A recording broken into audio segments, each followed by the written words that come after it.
When you try so many diets and nothing works, you start to feel like a total loser, and like, wow, nothing's ever going to work. And you feel kind of hopeless. This is the Begin Within podcast, where we believe real, lasting health and fitness requires you to start inside before you work out. I'm your host, Nate Slegger, and I'm here to show you behind the scenes of fitness.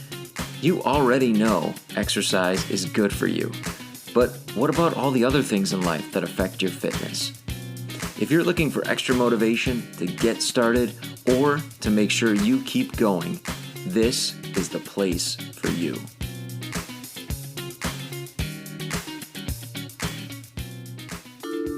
Produced by BeginWithin.fit. Here's something that I really appreciate about you.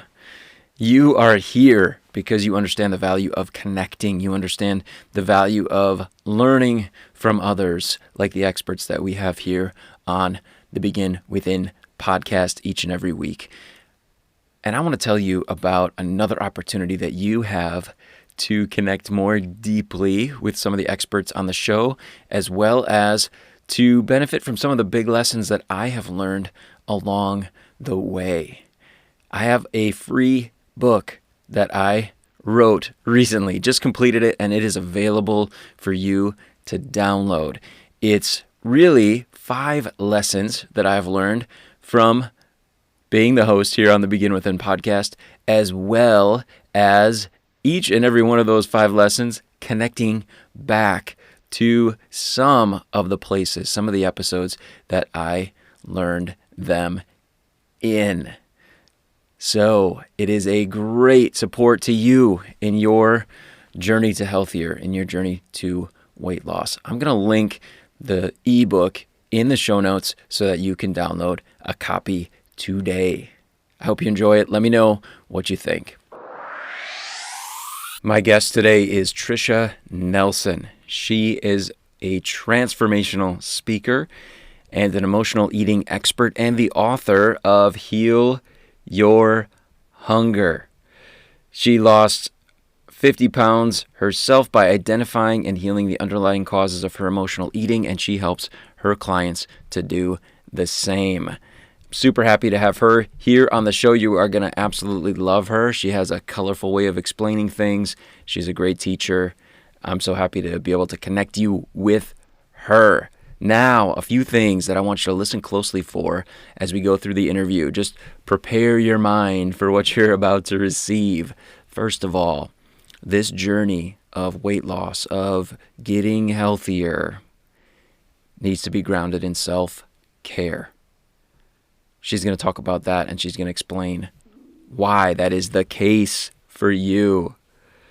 Secondly, she will talk a lot about self-talk and how you can start to listen to your self-talk for clues about how to heal your hunger. And then finally, she describes 3 indications that you should take some action to begin to address emotional eating cues, I'll call them. So listen for her test when she gets to that. 3 little things that will tell you that there is some work to do. And hey, that's why we're here, right? Just to keep doing the work, to keep moving toward healthy. Today is not so much about talking about nutrition, fuel, calories, whatever you want to think about in terms of the food itself, but it is much more an emotional journey. You are going to leave with some great tools to be able to support you in sorting through emotions and healing the real reasons for your hunger. Here's my interview with Tricia Nelson.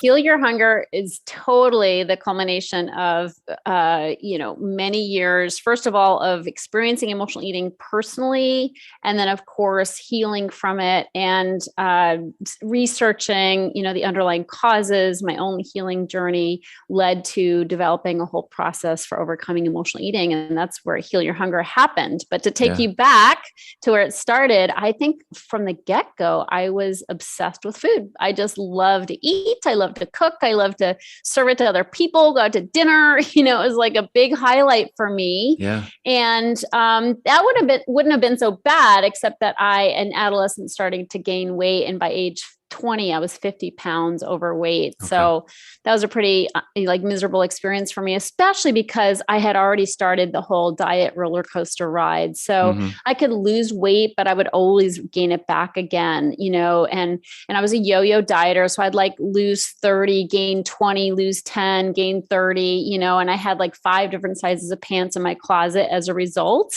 So, I just never knew what size I was going to be. So that was how it was for me. And, I hated being fat. I absolutely hated it. I had this roll on my tummy that I would scrunch up and imagine cutting off, like you cut fat off the side of a steak. And, it was just kind of a torturous experience for me. And I couldn't be okay with my weight. I just couldn't. I was very critical of my body when I'd look in the mirror. So it was an all-consuming obsession for me. And I felt really hopeless, where, when you try so many diets and nothing works, you start to feel like a total loser, and like, wow, nothing's ever going to work. And you feel kind of hopeless. So that's where I was at. And thankfully, I met somebody who had been obese and had lost the weight through going on that inner journey, and dealing with the underlying causes. And he guided me to do that. And it changed everything for me. I stopped focusing on the symptom of food and weight and started dealing with the underlying causes. And,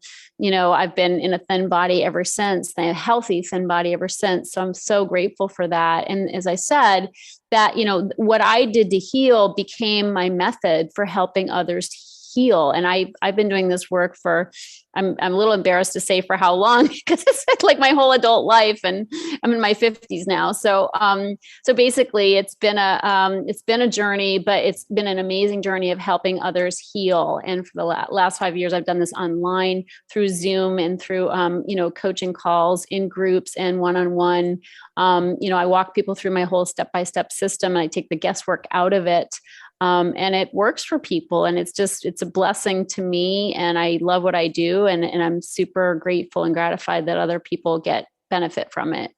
Yeah. Oh, that's great. I know that was like Cliff Notes, right? Like just super short version of this huge journey.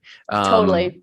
I'm curious, like, as you look back through that, and I know you've probably told that story many, many times, was there a point that was really pivotal for you?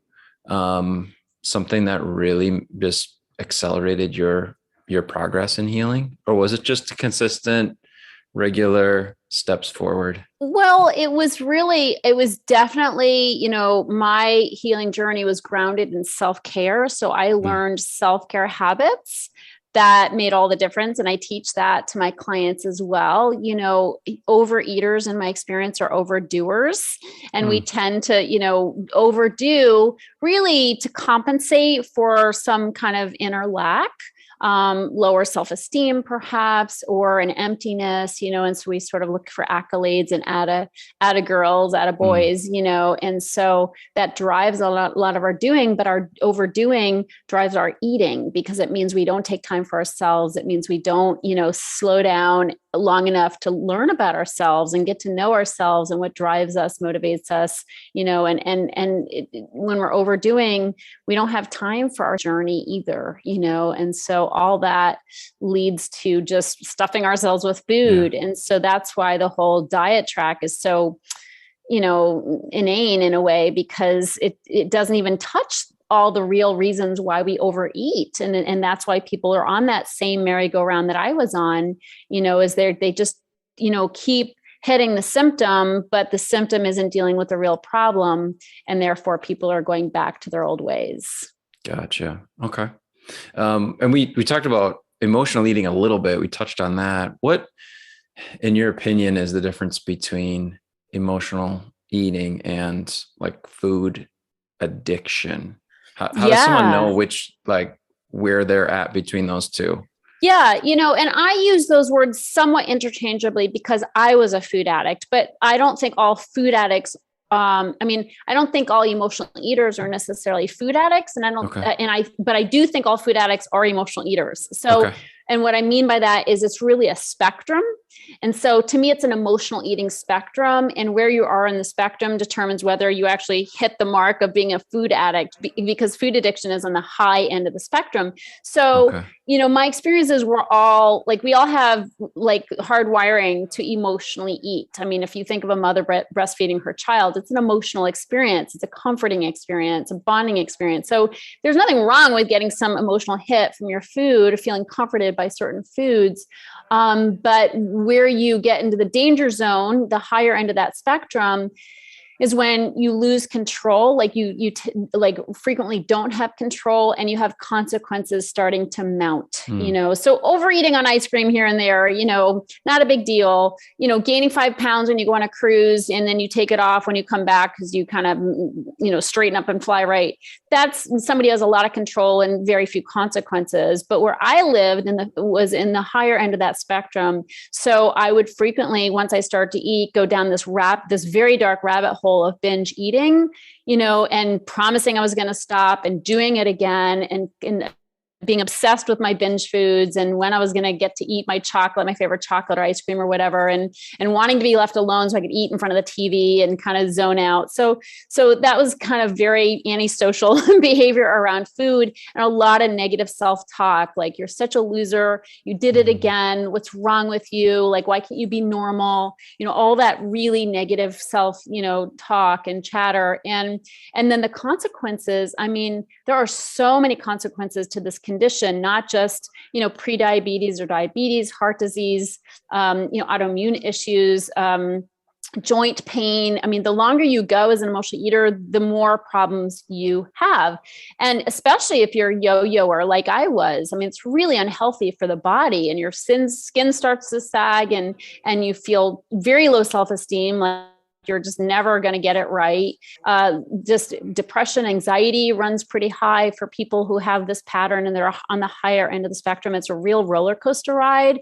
It's like your whole life is determined by how well you ate that day. It's like your whole mood is affected by whether you're eating right or not. I mean, it can get really dark. So these are things that kind of inform somebody's path when they're on the higher end of that spectrum. And I do have a quiz on my website that people can take. It's a free quiz, and it'll tell them where they are on that spectrum based on their answers to the questions. Okay, cool. Yeah. And we'll link for sure in the show notes to that.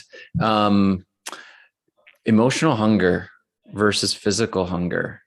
I know that's something that you love to explain the difference there. How do you tell? Like, how do I want food both ways. So how does someone start to become aware of the difference there in terms of what they're experiencing? Yeah, it can seem really similar. I'm amazed for myself. I've been on this path for 30 years, and I'm amazed at how I can get tricked sometimes into thinking I'm really hungry, and I'll say to myself, oh, I'm so hungry. I'll have a hunger pang, and I'll think, oh, I'm so hungry. But I'll stop. I'll be like, really? Are you really? And that's an important thing to do, is kind of put a pause between the feeling of hunger and going to the refrigerator, and if you're on a regular schedule of eating, I call it 3-meal magic, for 3 meals with nothing in between, which is what I recommend to people. If you want to intermittent fast, put 12 to 13 hours between your dinner and your breakfast, but still have 3 meals so that you're on a regular schedule, so that, if 10 o'clock in the morning, I'm trying to convince myself I'm starving, I know I'm not, because I had a good, healthy breakfast, whereas if my eating is erratic, or I'm doing a lot of fasting, it could be physical or it might be emotional, but you don't really know, because you're kind of all over the place. So that's the regularity of the 3 meals is super super self-caring. It's like your body knows it's going to get fed and it doesn't go into a panic. So you don't end up overeating, when you get to your next meal. But it also helps me know and be able to reason with myself when I'm trying to convince myself I'm actually hungry when I'm not. I'm like, no, you ate 2.5 hours ago. You can probably make it to lunch, And so then it begs the question, what is going on? What's really going on? And that's such an important question to ask. Like, let's look. And I recommend something called the PEP test. And PEP is an acronym. And I love to share this because I think it's a good place for people to start. Because a lot of people are like, that girl's crazy. I just like food, what's this emotional eating thing? But you can't unhear this information. So that's why I'm glad we're having a conversation. So the PEP test is a way to start making the connection between your emotions and your eating. And the first P in PEP stands for painkiller.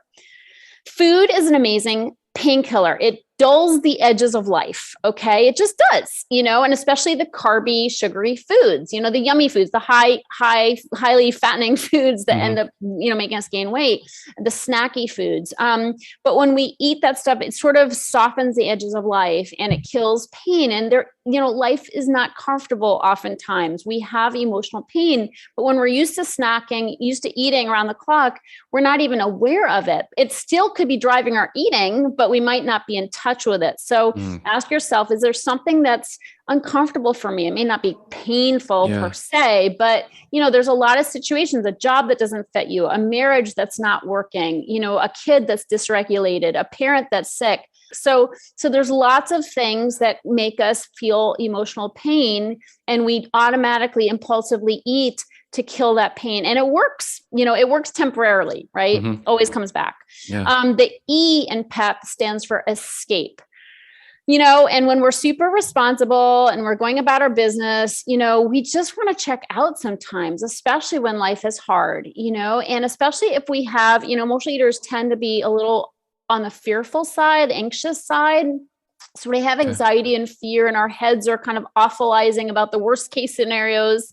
We just want to check out from that. We want to like a break from our minds.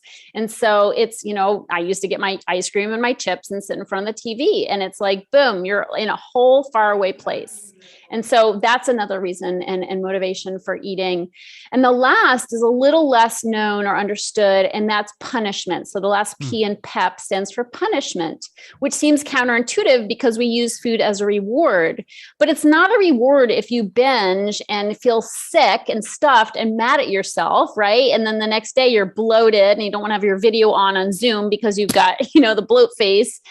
So what's that about? And my experience is overeaters are also overfeelers, and we feel guilty about everything. And so we use food subconsciously to beat ourselves up. We're really hard on ourselves. And there are times when people will be like, I'm just going to eat and I'm just going to add insult to injury. And you just sort of dog yourself with food. And I mean, that happens, so the PEP is painkiller, escape, and punishment. So somebody who isn't sure if they're emotionally or physically hungry can ask, like, what's really going on? Like, and start just doing that little bit of digging into what might be making me feel hungry on an emotional level. And that's a really important conversation to have. We have to get more connected with our emotions, in relation to food. Yeah. So as you're wrapping that piece up, I was curious, once there's that awareness of maybe what else there is, what comes after that? Like what's the next step for me?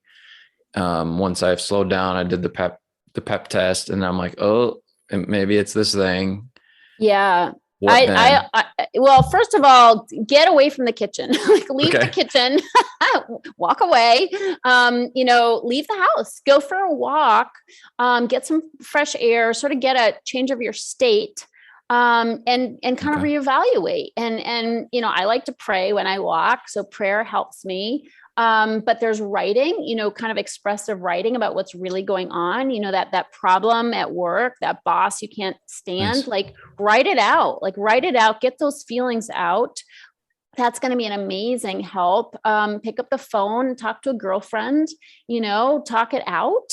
There's other healthier things we can do, but if we stuff it, it doesn't go anywhere. That pain, that guilt, that fear, that just gets buried. So it doesn't get dealt with. It just gets stifled, and it's inside of us doing its work, which we don't want. It's not healthy to have those toxic emotions buried.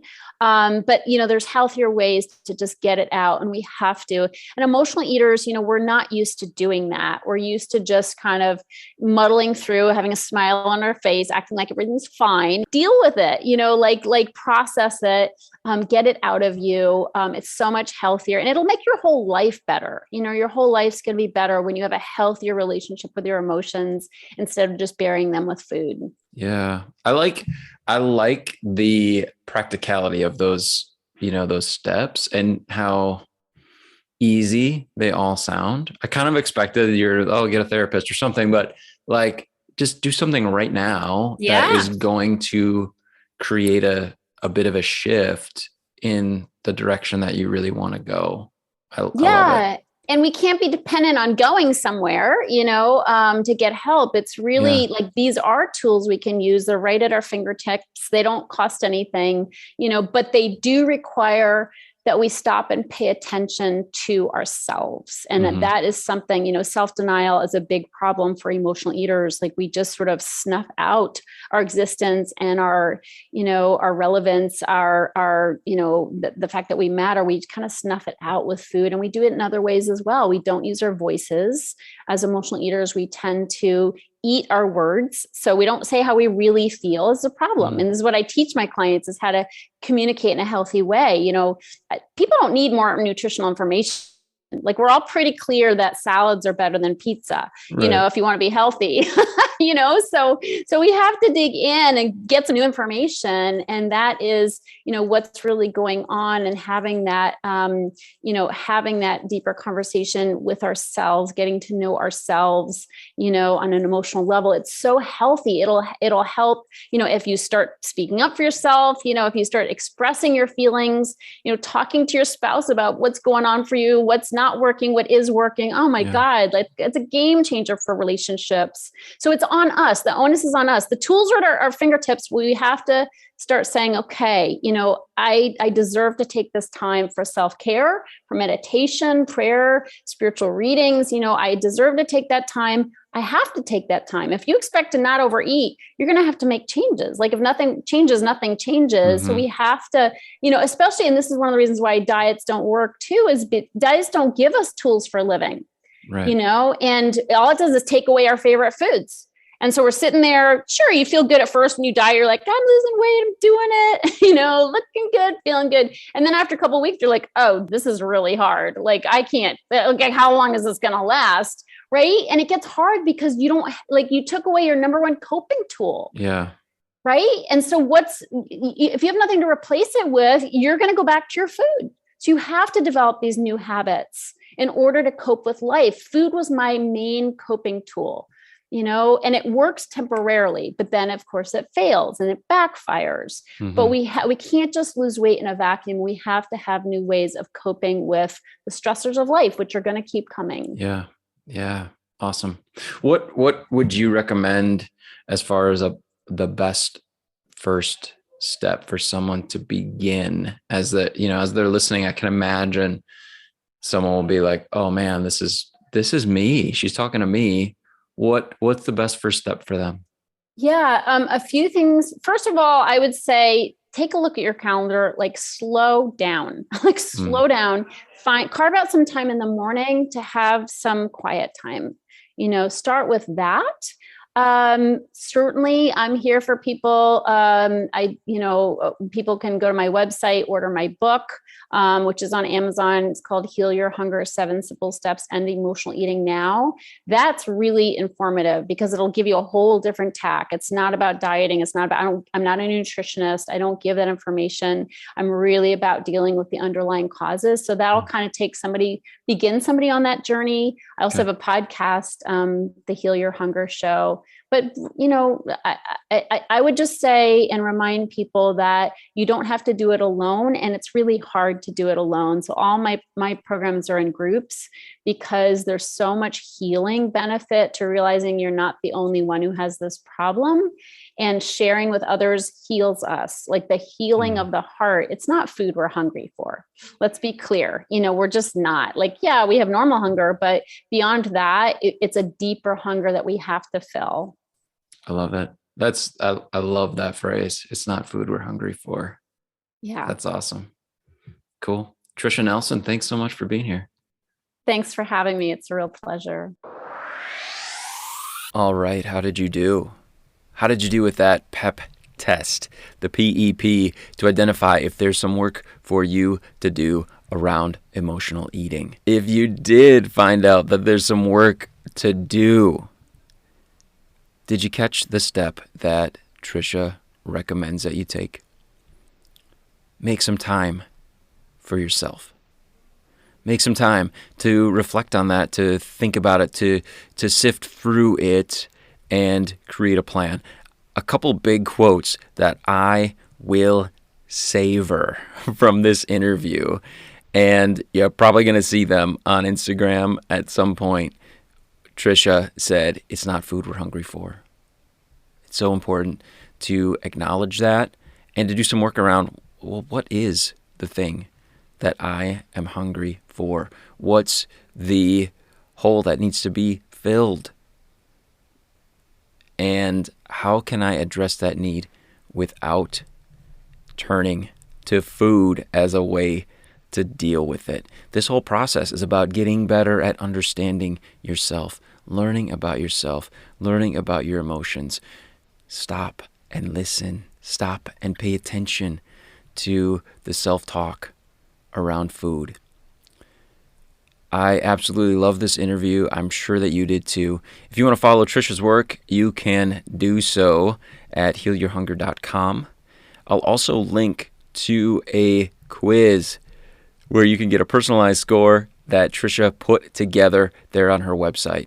So you know what action steps you can take to heal your hunger. I absolutely love being here with you this week. Hey, I want to tell you about something cool that I am working on for next week's episode, which is episode number 52. I can't even believe that it has been a full year of the Begin Within podcast week after week. And I want to thank you so much for your support. Thank you for listening. Thank you for your feedback. Thank you for your screenshots of the episodes you're listening to and the posts that you put on Instagram and tag me in. I love it. And I'm so determined to keep on producing episodes that benefit you. But what I'm going to do next week in our episode is talk about some of the big lessons that I have learned from hosting this podcast, from the experts that I have met with. Not just those that are helping other people to navigate through the journey toward healthier, those experts, but also the experts who have done it themselves. And of course, as you've listened, you know that some of those individuals are both. People like Tricia, who have gone through the journey themselves and are now helping others, and the lessons they've learned along the way. So I'm going to encapsulate five big things that I am taking away from this last year of hosting the podcast. And I'm going to share those things with you next week here on the Begin Within podcast.